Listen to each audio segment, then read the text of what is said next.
By the way, there has been a lot of talk about President-elect Donald Trump's proposed new tariffs on countries like China, Mexico, and Canada. But what does that actually mean for your future spending? First, a quick Econ 101 refresher, and we promise we'll keep it short. A tariff is essentially a tax the government charges companies that import foreign goods to discourage them from doing so. But a lot of products sold in the U.S. use parts from foreign countries to make things you like to buy here. So the prices of those parts would go up, and the companies might pass on that extra cost to you.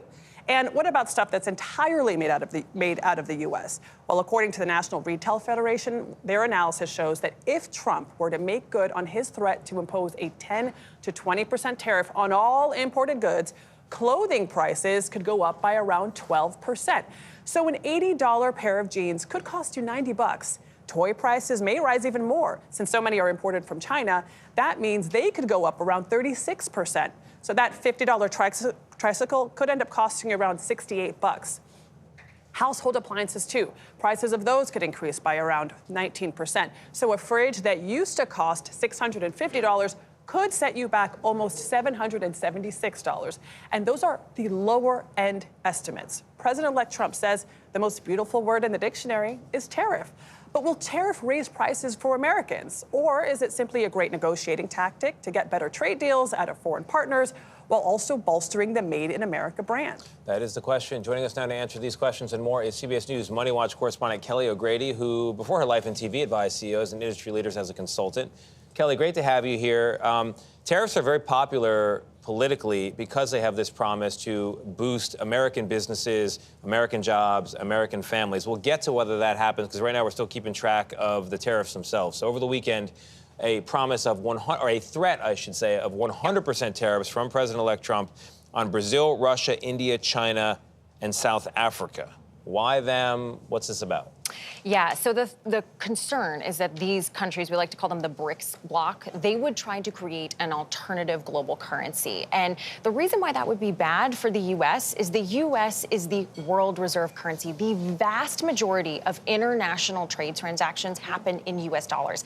And money is power. The U.S. doesn't want to lose that influence and that power. When you're the building blocks of the global financial system, countries, companies, everyone relies on you. So this threat is an example of what President-elect Trump likes to call peace through strength, but it's the economic version. So the National Retail Federation also estimates that people could lose $7,600 a year per household if Trump makes good on his tariffs. Why then is he doing it? What are the benefits? And then also, what happened when he imposed tariffs in his last term? So let's start with the benefits, right? So, Tony, you mentioned a bunch of them, right? I mean, you could have American jobs come here. That does take a while, of course, to ramp up manufacturing, but you want to encourage domestic manufacturing. It also increases tax revenue, which would be great for our deficit problem. By the way, remember the supply chain crisis? It would have been great if all of our goods were made here, right? Now, on the flip side, what happened last time? Because we have had these tariffs imposed against China in the past. The Biden administration did continue those. China did commit to buying an extra $200 billion in exports. It didn't actually happen, but it's hard to isolate whether these threats and these tariffs works because we also had the pandemic. So that's a complicating factor. I was going to say what we do know is that China slapped retaliatory tariffs back on us, and then it becomes this tit-for-tat trade war, which no one wins. Are we at the beginning of another trade war with China? Because didn't just today they announce a ban on high-tech materials? Yes, I'm glad you brought that up, Adriana. So yes, this morning, China announced a ban on exporting very precious materials like gallium, germanium. These are very important products for building technology here, building military defense technology. By the way, we get 50% of those materials from China, so that's very bad. That's in response to something that the Biden administration did, adding new companies to their export list for chip products. So again, you already see this happening. This is not because of what President-elect Trump is doing directly, but certainly this talk of tariffs, it is escalating the tension right now. So free trade led to lower prices. However, people will now say, oh, that also decimated industries, offshore jobs. So is the question kind of, are people willing to pay a little more for the fridges and the jeans and all the rest if in exchange they get more family-supporting jobs here in America? I think that's really the crux of it. That's a very well summed up of the argument for tariffs. I mean, President-elect Trump has had a very protectionist, America-first mindset on the global scale.